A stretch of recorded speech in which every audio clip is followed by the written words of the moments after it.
11 o'clock on your Wednesday morning. Welcome in. It's the Gamecock Central Takeover Hour presented by Firehouse Subs. Tyler Head, Wes Mitchell, and Chris Clark along with you back in the Herndon Chevrolet studios as always. Had a great time out there at Pro Swing out there in Chapin yesterday. Appreciate Michael and all the guys over at Integrated Media for having us out there.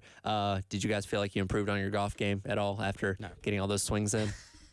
I don't know about improvement, but I did have fun. And I'll say this, if I knew enough about golf to actually potentially improve, I mean, it was almost information overload. Like the system they have out there, I mean, it has replays of you, like it's videoing you as you swing. So it's showing like a little bit zoomed out view. It's showing the club head as it makes contact with the ball. It's instantly telling you, hey, were your wrists turned in? Were they turned out in terms of how the club head, hit the ball at a certain angle?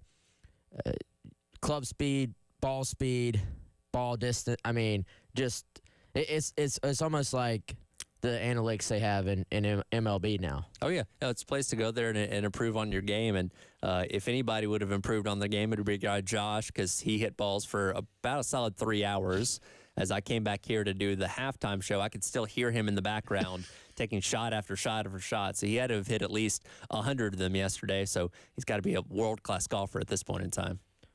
Hopefully none of the words he was probably muttering made it over the air. I think he was kind of frustrated with himself at times. But he was, even when I was there, we played Captain's Choice on that thing. He was getting better. Like, he was improving. Yeah. So, but yeah, seriously, man, like, I know obviously they're a sponsor, but you could get addicted to that thing. Like, if you want to go kind of work on your swing and not be out in the elements and not have to walk and chase your ball, it is a fantastic. Like, I don't think you necessarily get a feel for the amount of technology that's shoved into that bay until you go out there and experience it for yourself. Yeah, so we'll definitely have to get back out there another time. Again, appreciate those guys out at Pro Swing out there in Chapin. After we got off the air, shortly after, Coach Beamer speaking to the media yesterday, as he usually does on Tuesday, checking in on the latest with spring practice. And yesterday's, presser was particularly interesting from the standpoint of finally hearing from him after the first scrimmage of spring, which took place on Saturday. And you guys had some reporting on Monday on Gamecock Central about what you were hearing coming away from it, but we got a little bit of a deeper dive as far as what Coach Beamer had to say yesterday. And one of the biggest things to take away from it is something that we talked about a little bit on Monday as well, was the offense being ahead, the defense being ahead of the offense after coming away from that scrimmage, which Beamer said, it's not time to hit the panic button or anything like that. That's pretty typical this time of year, especially when you're talking about all the new things you're trying to figure out from an offensive standpoint this time. Yeah, I thought what Beamer said, for the most part, kind of matched up with what we were hearing and had put on Gamecock Central, frankly. And, I think that's a comment we've made and something we pointed out is you're, especially I think when you have a veteran, for the most part, defense and a new offense. And obviously it's not a new offense in terms of your play call or your scheme, but I mean, there's so much else that is brand new about this offense. So I think when you look at that, when you look at kind of breaking in a bunch of new guys, breaking in a quarterback, bunch of new receivers, offense is so much about timing. And Beamer alluded to that a little bit when he was talking about how, hey, on defense, you can have a couple of guys out of position, but if the tackle is made, a tackle is made, and we don't even notice. On offense, if one offensive lineman doesn't make the right move, then the entire play can be blown up. And so, additionally, like I said, timing, like the difference in a completed pass and an incomplete pass can be a matter of a split second on a receiver making his break, on a quarterback and when he delivers the ball. And so I don't think the expectation really should be that it looks beautiful right now offensively. Like, that's probably just not a valid expectation. I get fans hearing rumblings about, hey, the O-line is behind the D-line right now. Let me freak out. Like, I get that. And at the same time, though, it's April 10th, and they continue to sort of monitor and move guys around and try to find the best 5 combination that's going to give you the the group that you want on the field, but then also is going to give you that 6th, 7th, 8th, 9th guy in terms of the configuration that works best. And this is going to be a process. I can feel the eyes rolling as people drive down the road right now. But I also, Chris, I want to get your take, man. I feel like there's this Gamecock thing where they're like, oh, well, I've heard every year that the O-line is going to be great. And that's just not true. Like, I've seen multiple people say that. We sat here and talked all offseason last year about concerns at offensive tackle. Yeah. Like, there have been times where they've gone into a year and said, yeah, O-line should be improved this year. And we've relayed that as well. But that's not the case. It's not been one of those things where every year everybody's like, oh, the O-line's going to be better this year. That's just simply not true. Yeah, I think maybe the example that is coming to my mind is there was one year where I think Will Muschamp said that the offensive line would be the strength of the team offensively. And, you know, he had to wear that one all year. What year was that? I cannot remember the year. Do you remember, Wes? I don't remember. It actually was very early in his tenure, if I remember correctly. Either 16 or it may have been his first year. It may have been year one. And let me hop in real quick, Chris. No, you're good. I'm pretty sure that was his first offseason. And it was, frankly, a lot of it was because they had so many other questions. You looked, and it was like, oh, they got some veterans back on the O-line. So it was kind of like, if they're going to be good, the O-line's going to have to. It was the least problematic area that offseason. There you go. That's good. And you're right, Wes. It was. I just doing a little research. That's one of two comments that the other one being going into one of his last years when he said, this is going to be our best team we've had here. Yeah, that's because he noted they've got 34. I think he might have even been answering a question. Will the offensive line be the strength? He said they should be. There's 34 starts combined back, right? And so people took that as he said that should be the strength of the team. They should be blowing people off. And it's a little bit more like you said, Tyler, when you got so many questions. It's like when they give the coach of the year to somebody, like, you didn't suck as bad as we thought you would this year. So now it's like a backhanded compliment. So I mean, look, I can't remember a year where we've gone into an offseason going, man, the offensive line, I mean, there's nobody else has a chance against him, right? Like, nobody said that, certainly this year. I mean, do I expect it to be better? Yes. Now, but look back at last season. It was a struggle. They had 8 to 10 injuries depending on the week. They didn't know who the starters were going to be at offensive tackle until right up until game one. They struggled in game one, giving up 9 sacks. They didn't run the ball effectively. There were a lot of issues to where you don't have to make some huge leap to say it'll be better. Does that mean they'll be one of the best in the conference or country? No, but nobody's saying that. And think about the flip side. What if right now you heard, hey, you've brought in Dylan Stewart, a 5-star freshman, Kyle Kennard, a multi-year starter from the ACC. You get Gilbert Edmond back. And then you've got like 5 upperclassmen at defensive tackle, 5 or 6. What if we were here and, guys, the defensive line, they're just not really doing much in practice. It'd be a disaster. You could very easily. So, again, it's April. There's a lot we don't know about this team. And I think we all expected, if you picked which side of the trenches has more questions, has more competition in terms of who are the guys going to be, it is the offensive line. Well, I think there's a desire from the fan base because there's been such a great emphasis put on the offensive line when it comes to recruiting these past couple of years, and you brought in a lot of great talent. Talk about Tree and Tro getting their starts last year. Marquis Anderson, who didn't get a chance to factor in because of injuries. You bring in Josiah Thompson, Cam Pringle, Blake Franks, all guys that are expected to be great offensive linemen over their career here at South Carolina, and you just want to see those results come to fruition, which, again, having so many questions about it last season and going into this offseason, you want to see those results start to happen. Unfortunately, it's not going to be something you figure out right away after 10 practices in the spring. And it's something nobody wants to hear, but O-line is not like running back or even receiver or corner, and then even I would say some positions that are more difficult than those positions to play early.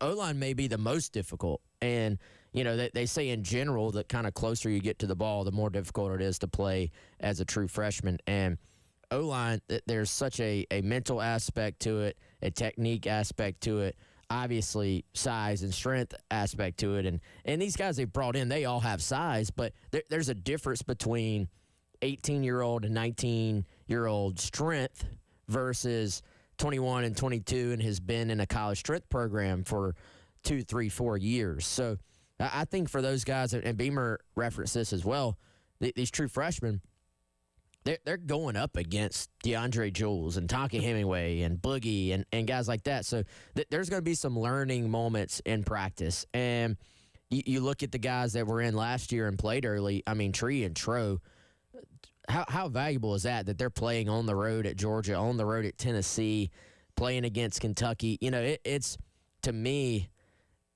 those guys got invaluable experience last year. Like I think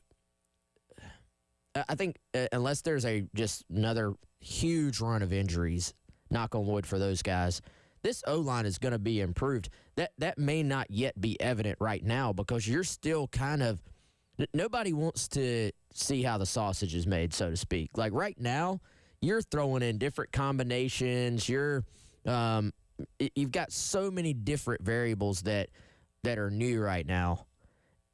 Eventually, you're going to pick 5. And you're going to say, these are our 5, and we're going to try to let them gel together.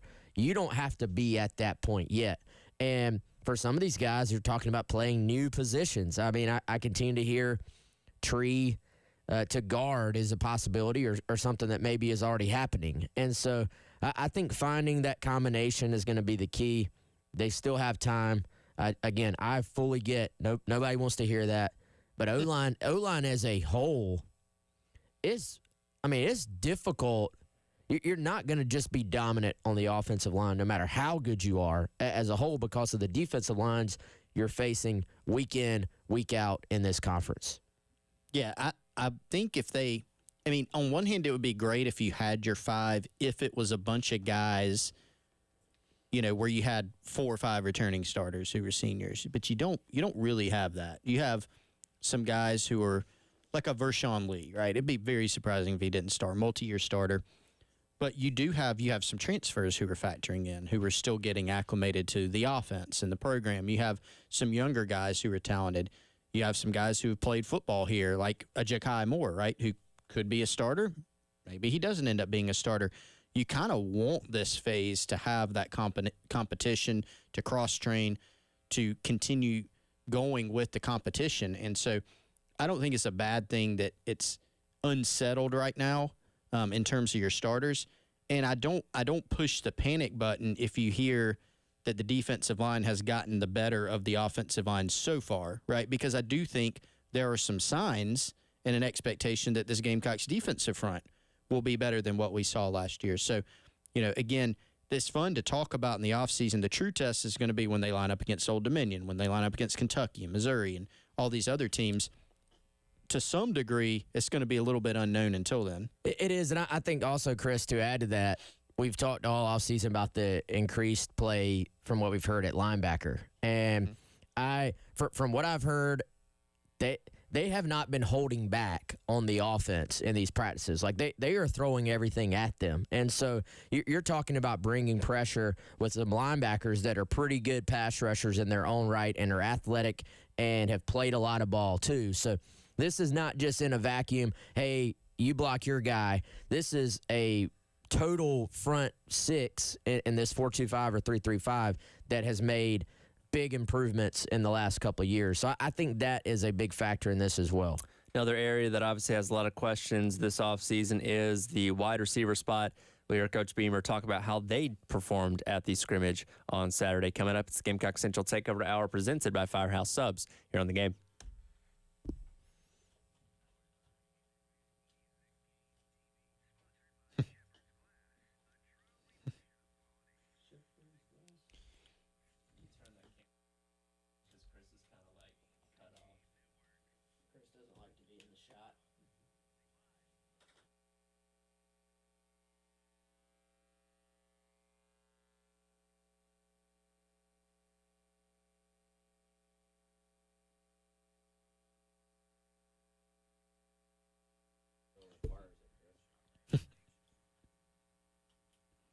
You know what else make you great smile? I can't speak today.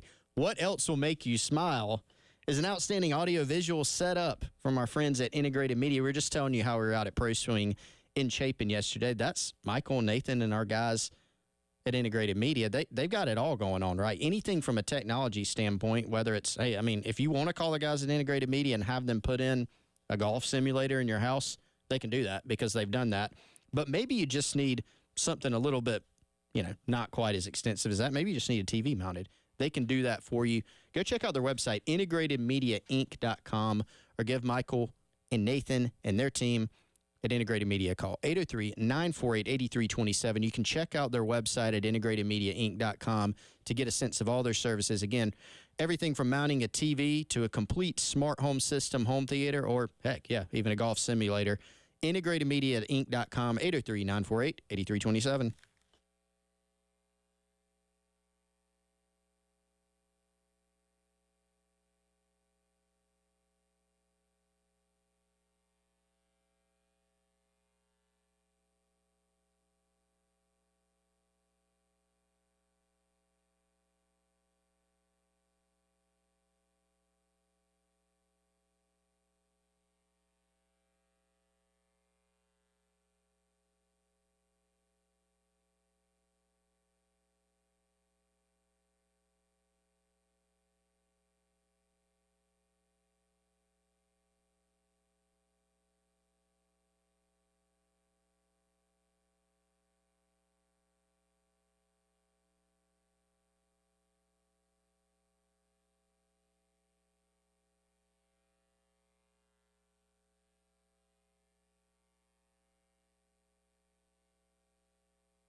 Welcome back in. It is the Gamecock Central Takeover Hour presented by Firehouse Subs. Of course, we're only a few days removed from the women winning the national championship over Iowa on Sunday. Coming up this Sunday, we'll have a parade downtown here in Columbia taking place at 3 o'clock. You'll be able to check it out, floats and all that kind of stuff as we celebrate the national championship with the South Carolina women. Just something we want to add, Wes. You going to be there? I don't know. Are we supposed to be there? I was trying. I didn't hear if you said Saturday or Sunday. Sunday. Okay. All right. Are you going? It depends on what our obligations here are. We've not been told anything about that, so we'll see. Well, I'm going to be there. So Chris is going to be there. I don't know that. As long as it's not too late. You guys know I go to bed early. Say, it's not the 9:20 tip off like the national championship game the other day. No, I think a parade, man. Like I remember going to the first one. There's something just very, very cool about everybody in the city getting together and celebrating it, and then the fact that it finishes at the State House is pretty sweet. So come out if you, and I think it's great that it's on the weekend. Oh yeah, absolutely. That's allows everybody to come out there. It's going to be beautiful on Sunday, like high in the mid 80s. So it's going to be a great day out there. Ratings came out for the men's national championship yesterday. Women's national championship eclipsed it by about 4 million viewers, which isn't a surprise. I mean, a incredible season for women's basketball. So much hype going into that matchup with the storyline surrounding South Carolina as well as Caitlin Clark, and very cool to see that that number be a whole lot higher for the women this year. And frankly, let's be honest, who would have thought 5 years ago, if you fast forwarded in time, that this would be the case? And the ratings for women's basketball have exploded, obviously, but it's not a fluke. You look on social media, the number of people that were commenting, not just like what I would call kind of drive-by watching, were commenting throughout the game at times. And then you had not just celebrities, like elite celebrities. You got Samuel L. Jackson talking about South Carolina women's basketball. Right. Lil Wayne talking about South Carolina women's basketball. I mean, it's exploded. There, to me, I would have been more shocked if the men had more, even though it's the first time it's happened. Yeah. I would have been more shocked if it was the reverse. Like I kind of expected this to be the case because so many people were talking about the women's Final Four, and the men. I mean, I don't want to be prisoner of the moment. The men this year, it was a little bit boring, frankly. Like I feel like the one thing you get out of the men's game, so the way the talent is spread out is the men's game. You know that you're going to get those crazy upsets the first few weekends. Sure. Now, the advantage the women have, there is more parity than there's ever been before, but still, I would say that parity is more like, hey, there are some superstars spread out among those kind of top 8 to 10 teams, right? Right. Well, what does that mean? It means when you get down to the Final Four, you're going to have most of your superstars still playing, and they're going to be in it. So I think that is part of the advantage. You don't get quite the craziness usually in the first couple of rounds with the women, but once you get down to it, you know that the superstars are going to be there. And I think we all think we want to see underdogs, but we really want one underdog, and then we want blue bloods in the Final Four as well. Like once you get too many underdogs at the table, you're like, well, I could have watched this battle of a 10 seed and a 6 seed in the middle of the season. You know, it's like two middle of the conference opponents playing each other. I think we want certain blue bloods too, and certain like the two teams that made it. It ended up generally, being, and they were generally expected to be there, and they were both 1 seeds, right? And they were the top two. I would say the top 2 teams. They're literally the top 2. But then you're like, not only is the game at 9:20, you're like, UConn and Purdue, boring. You know, let's get Duke UNC up in here, or something like that. It didn't have a lot of hype, and UConn ends up running away with it in the second half. Didn't really have a whole lot of doubt in the late stages of that game. So yeah, just another win for women's basketball in what was already very, very exciting year. And one other thing that I was thinking about when Wes, you're talking about like brand names and parity and things like that. So in college basketball, and Dan Wetzel wrote a piece about this recently. So in the men's game, one reason that people, I think pre-NIL era, this is one I think of the positives that almost anybody could agree with. The shoe companies kind of ran college basketball. It was, you needed to be a Nike school or whatever, Adidas, whoever. You need to be one of those. And then, your Kansases and, the big schools like that, they were going to benefit because the shoe companies, quite frankly, were steering kids, we know this now, to these specific schools. The impact has been lessened on the shoe companies. The money's still important, right? But it's more about just NIL in general. So the collectives and brand deals and things like that, It's not as much on the shoe companies. So when we're talking about the parity in the men's game, yeah, Kansas is still a name brand. But you have a bigger opportunity now to compete as long as you can do NIL in general, if you can do that well. Speaking of that, that's another conversation, but there's definitely some movement on that side of things as well. Auburn, yes, a long time Under Armour school, now going to be Nike. South Carolina, currently an Under Armour school. Does that? What do those discussions look like moving forward? And I was also thinking, going back to what we were just talking about, Tyler, why do you watch wrestling? It's entertaining. You watch it because it's entertaining. You already know that it's scripted, Sure. but Wait, it is? the storylines, Right. the storylines Sure. drive. It's not necessarily the actual even match itself all the time. Yeah. It's the storyline. It's the meaning Sure. around everything. Yeah. And sports need meaning. And I think the men's tournament this year, for the most part, lacked storylines. The women's had the storylines, and you can debate about, did the national media do a good job or not covering women's basketball? Nobody's perfect, and yes, was it Caitlin Clark overload at times? Yes, but that's 100% true. But for South Carolina and for, I would say for LSU as well, even as the defending national champion, having to sort of, who can defeat Caitlin Clark in Iowa? Right. And can South Carolina, when it ended up being those final two, can South Carolina avenge last year's loss and send Caitlin Clark home in her final game, much like Iowa did to South Carolina the year before? You could not have scripted a better storyline than that. But the way that you were able to create those storylines is because the women still stay in college for 2, 3, 4 years. Whereas, yes, there's a transfer portal. Yes, there's people going to different schools, but they're in college, so you get to know them. You get to know their personalities. And I will say this. I don't think ESPN or the national media's coverage was perfect.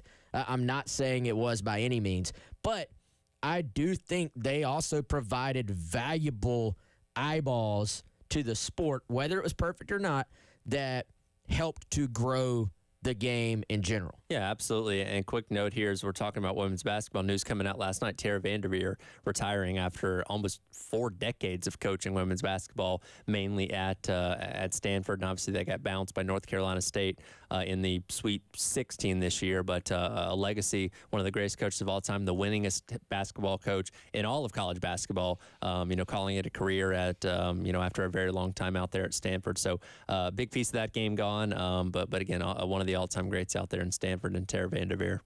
Yeah, and I'll be obviously curious to see what direction they go next. I believe they're going to be promoting one of their assistants. Has that been announced? Not officially, but that is that's the expectation. Long time. They're going to move one of their assistants up into that head coaching role. But again, one of the greats of the game deciding to move on and call it a career. But tons of accomplishments, including the national championship just a couple seasons ago back in 2021. Yeah, Kate Pay, it appears, has apparently been very involved in just the day-to-day of their program. So that certainly makes sense. Absolutely. We'll jump back into the football conversation, hear more from Coach Beamer and what he had to say coming away from the scrimmage on Saturday. Coming up next, it is the Gamecock Central Takeover Hour presented by Firehouse Subs here on The Game.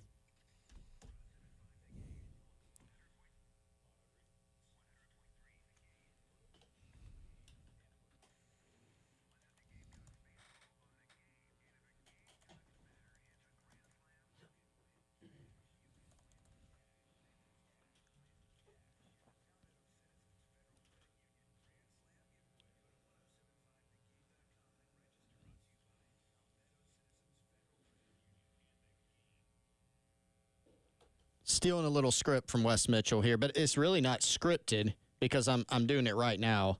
I'm ordering, as we speak, the new barbecue Cuban sub from Firehouse Subs. I'm super hungry. So as soon as show's over here at noon, I'm rolling down to 633 Main on USC's campus. I want to get myself a Firehouse sub. It's the new barbecue Cuban sub. It's actually been around before, but they're bringing it back for a limited time only. Slow smoked pulled pork, honey ham, melted Swiss, golden mustard barbecue sauce, chipotle slaw, and all topped off with spicy pickle chips, all on a toasted sub roll. It's Southern Roots with a Cuban twist. And I'm going to use the Rapid Rescue on my app. You can go to firehousesubs.com or you can download the Firehouse Subs app. You can earn yourself some rewards on every single purchase, and it'll be waiting on you when you get to one of 14 convenient Midlands Firehouse Subs locations. That's firehousesubs.com or the Firehouse Subs app. Go get it today.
Welcome back in Gamecock Central Takeover Hour presented by Firehouse Subs. Tyler Head, Wes Mitchell, Chris Clark along with you on this Wednesday. Appreciate everybody checking us out on the Game TV, sponsored by our friends over at Shepherd's Glass, as well as listening on the 107.5 The Game app. You can download it anywhere.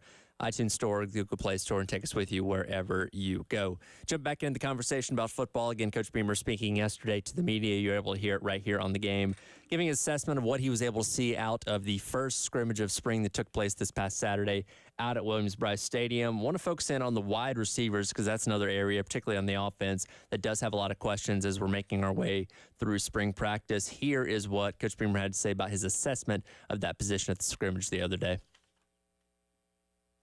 Yeah, I think both those groups, tight ends and receivers, are doing a good job of kind of complementing each other. And there may be a day where it's, a little bit more two tight end personnel groupings. It might be a day where it might be a little bit more one tight end, three receiver personnel groupings, and being able to get all those guys in different positions to see what they can do. And, Josh Simon has been solid. Nick Elksness is solid. Brady Hunt. Connor Cox, Reed McKeska's been banged up. He got back out and did a little bit in the scrimmage on Saturday, which was good to see him back out there. We need him, Reed, to really come along here these next 2 weeks and take a step. And then from a receiver standpoint, Jared Brown, those trains, Juju, get used to that here in Columbia as well, that you hear that blowing also. They didn't tell you about that when you came. Jared Brown had a really nice catch and run the other day in that scrimmage. If you want to talk about people that stepped up and had great Saturdays, Mazio Bennett at receiver had a great Saturday. Like, you noticed him, and the moment wasn't too big for him. And I think all those receivers, we've talked about it. We don't have necessarily a 6'3", 6'4" guy out there running around right now, but what we do have are guys that run good routes. They're quick, and we got to continue to find ways to get them the ball because they're good with the ball in their hands. And they're making progress, and like everybody, this week will be a big week for them. I want to focus on the part that he said about Mazio Bennett, where he says you noticed him and he made a significant impact in that scrimmage without divulging what exactly that meant. What does that mean to you when he talks about Mazio Bennett in that way? For receivers, to me, that's making plays and getting open. And, to be an impact guy, that's what you have to do. You have to create some separation. You have to be able to run routes to where you can create that separation. And for Mazio, who's not the biggest guy in the world, a lot of times that means you're going to run great routes, you're going to have good hands, you're going to have a big catch radius. Doesn't necessarily mean you're going up over top of guys like we saw Leggett as a bigger receiver do this past year. It's more about just kind of being aware of where you are on the field. It's about knowing the offense at an early stage for a freshman. And, this is a kid, we've consistently talked about him. The word on him is that very coachable, pretty advanced as a receiver coming out of high school. A lot of times guys are maybe a little bit raw, and just I think one of the best things you can say about a guy is that you don't have to tell him things twice. And that goes back to coachability and just being willing to learn. And I would say one of the most competitive individuals you'll ever be around is another thing we've heard about this kid. And so 4-star guy for a reason. All those things are starting to kind of come to the surface, and, assuming health and all those things, if he keeps playing the way he is right now, I think a pretty safe bet that he's going to be somewhere in this rotation. There's obviously some older guys, some transfers in, but Mazio is going to have a chance to be on the field in some role this season, it appears. Yeah, this is one of those guys that you just classify as just, football player, right? I mean, you look at how Greenville used him last year. He actually ran the football a lot for them. They would just say, hey, we're in the red zone. We're on the 5-yard line. Give the ball to Mazio. Let him go.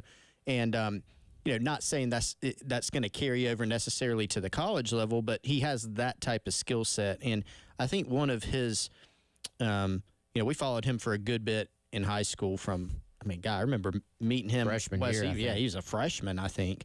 At a USC camp, and just kind of seeing his progression. He's just a really savvy route runner, to where you're right, maybe he doesn't have some of those eye-popping traits. Like he may not be a guy in 3, 4, 5 years that goes to the NFL Combine. He's putting down a 4.28 and vertical jumping 45 inches or something like that, and he's not 6'4", but he's just there's kind of an art to getting open. And he's really good at those things. And so I'm not really surprised, quite frankly, that we're hearing a lot of good things about him. So I think a lot of people might be kind of skeptical hearing that, because I go back to last season where we talked a lot about Elijah Caldwell leading up to the season. When the season came around, ended up really being a non-factor, but there were a lot more established roles in the wide receiver room a season ago. Obviously, we didn't know Juice Wells was going to be injured, but you knew Xavier Leggett was going to be a featured part. But this year, it's a lot more wide open, where a guy like Mazio Bennett, despite coming in as a true freshman, maybe has a little bit more of an opportunity to slide himself into one of those featured roles as they're trying to figure out who's going to be what in the wide receiver room.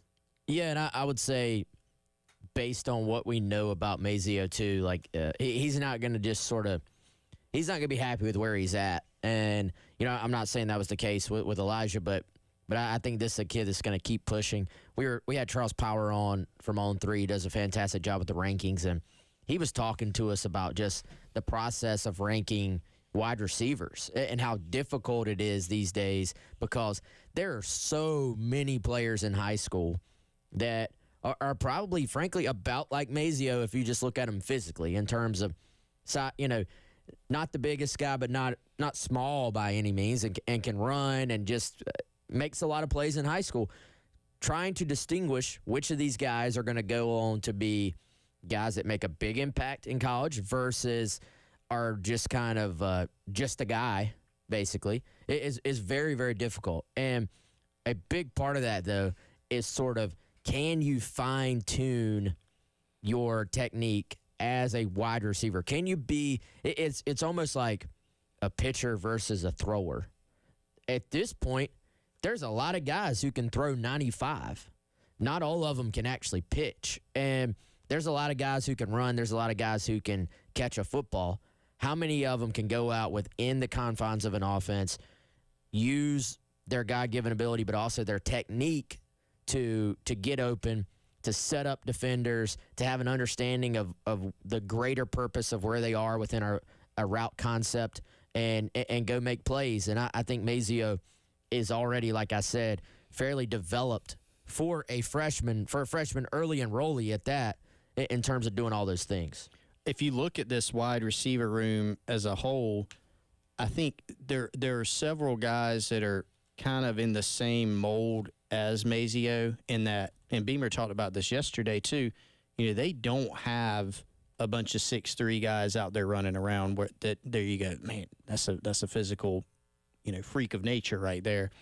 But they do have a lot of guys who are, yeah, maybe they're smaller, but they are guys who are quicker, who can get open. And so I think if you look, the transfer portal is opening in less than a week, right? 6 days, I think. Would South Carolina ideally in the transfer portal like to add a guy or two with size? Yeah, if the right guy's out there. And when you look forward to the 2025 recruiting class, the emphasis now that they've got 2 receivers in this class, and we'll talk about that here shortly, will be on adding some guys with some more size, you know, 6'2" and above. That'll be the priority. But I think you can still get some things done with the guys that they have. You know, Jared Brown, Gage Larvidan, Mazio Bennett, right? Amari Huggins, Bruce, smaller guys, yes, but guys that have interesting skill sets, are quick, can run, give you a vertical presence, give you an open field presence. They just need to continue to build this room out, continue to develop this room, but there are already, I think, some pieces that are kind of intriguing. Speaking of the wide receiver room, a new piece getting added to it for the 2025 class. We'll talk about that coming up as we wrap up today's edition of the Gamecock Central Takeover Hour, presented by Firehouse Subs here on the game.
Welcome back in. Gamecock Central Takeover Hour presented by Firehouse Subs. Tyler Head, Wes Mitchell, Chris Clark along with you, wrapping up today's edition of the show. Always love talking about commitments and a new one coming in for the Gamecocks yesterday. A welcome home tweet going out from Shane Beamer. Turns out it is Brian Rowe, a wide receiver for the 2025 class from just up the road in Concord, North Carolina, adding another wide receiver to the 2025 class, by the way, as we were just talking about that in the last segment there, as Coach Furry hasn't been here for a long time, but obviously making an impact now hitting the recruiting trail.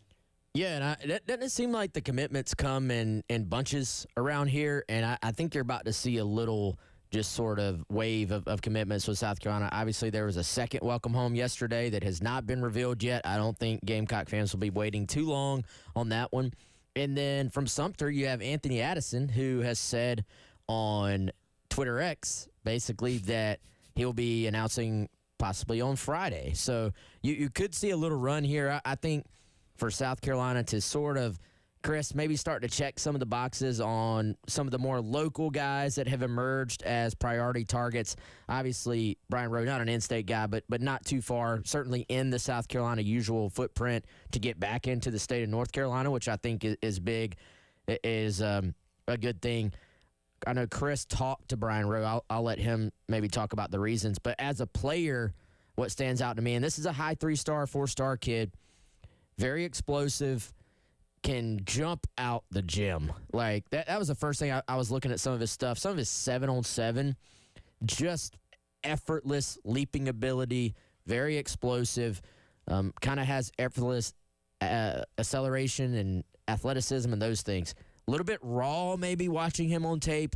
I think there's going to be some development here, but you could see why, again, a fairly local guy, you could see why South Carolina takes him. I think it's more about upside, overall athleticism, and starting to kind of try to fill out that room with some high school guys that you can bring in and develop, as opposed to it being kind of all portal guys. Yeah, you mentioned the North Carolina angle, and this is one of those things that Gamecock fans talk about a lot, and I think rightfully so, because there's a lot of good, throughout the history of this football program, a lot of good players from North Carolina. I mean, you can name a bunch of them right off the top of your head. This is the first high school commitment from North Carolina since the 2021 class, which is almost baffling. There's no way. Yes, go back and look. There have been multiple transfers that have been from the state of North Carolina, but the last one, Nick Barrett, 2021, last high school guy from North Carolina, according to my research. I just went back and double-checked that, and that's what I'm seeing. So pretty wild. And, you know, you look in Charles Power, you mentioned earlier from On 3, the 2026 class, the next one in North Carolina, right? Pretty strong. Gamecock's in on some guys there. They're in on some guys in the 2025 class. This is an area where you got to do better from a recruiting standpoint. So Rowe is a good pickup. He's on kind of the lower end of that 4-star spectrum. I talked to his coach, Jason Seidel, yesterday, and he said basically what you said, Wes, in so many words, like, he's still raw. He was one of those guys that thought, hey, I'm going to be a basketball player, and started focusing more and more in football. Had a great year. Caught 50 balls last year, over 1,000 yards. Showed explosiveness, 15 touchdowns. And was someone that Carolina got in on early. You know, they had him in on a visit back in January. They had an official visit booked for June, but they got him back in this spring, and he just wanted to see it one more time and was pretty sold. And so really like Mike Furry, Shane Beamer, like the rest of the staff. So nice pickup for them. So he joins Jaden Sellers as the other commitment in the 2025 class. Both those guys, obviously wide receivers, very similar in size as well. Similar kind of play style with both those guys, or they offer something different? I do think there probably are some similarities there. I agree. But both guys kind of play bigger than their size. I think both of them are more your sort of prototypical slot type bodies. I think I don't know that Rowe. Do you have him in front of you, Chris, as far as what he's listed as? I don't know if he's quite as big as what he's maybe listed as. I have him at 6 foot 175. Yeah, here. that's what they have him. Yeah, I don't know if he's quite that big, frankly, looking at him and from what I've heard. But yeah, so they are pretty similar. And here's what I think is a perfect world situation for South Carolina. You lock those two guys in, right? I think they would love to have Malik Clark. That is, as I've said for some time, a battle of the Carolinas. And do not do not count out North Carolina on that one. I think North Carolina pretty strong there. So South Carolina's going to be battling UNC for him. But I get the impression, Chris, they would love to have those three and then to just swing for the fences. I know you had some info about a kid from Texas coming in. They have the big-time receiver from Vegas that's coming in on official visit. So I think you kind of lock in the guys in your local footprint, and then you just swing for the fences for maybe a fourth or maybe even fifth. I don't know. We'll see what the numbers end up being.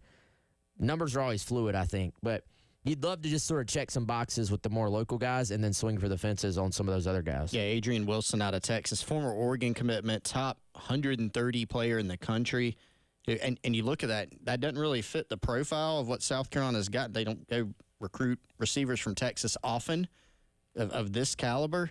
But there's a little buzz there. He's coming in for the spring game, listed at 6'1", 170. I've been told, I actually heard might be 6'2", so he kind of fits the profile of that bigger receiver, Derek Meadows, Wes, the guy you mentioned from Vegas.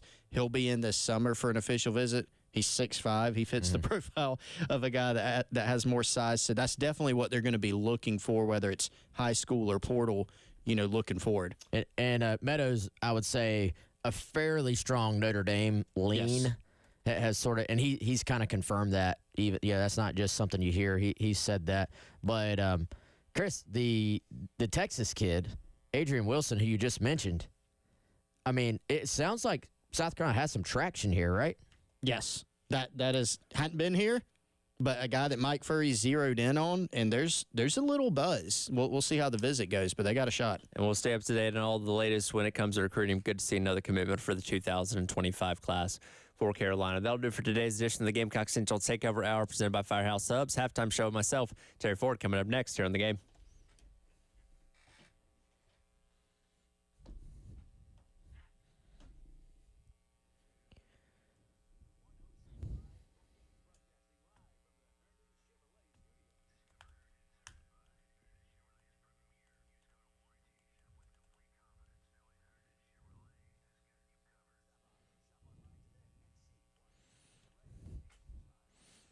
All right, guys, before we get out of here, let us continue to welcome our newest sponsor here on the show. That's our friends at Classic Roofing. They may be, I guess, fairly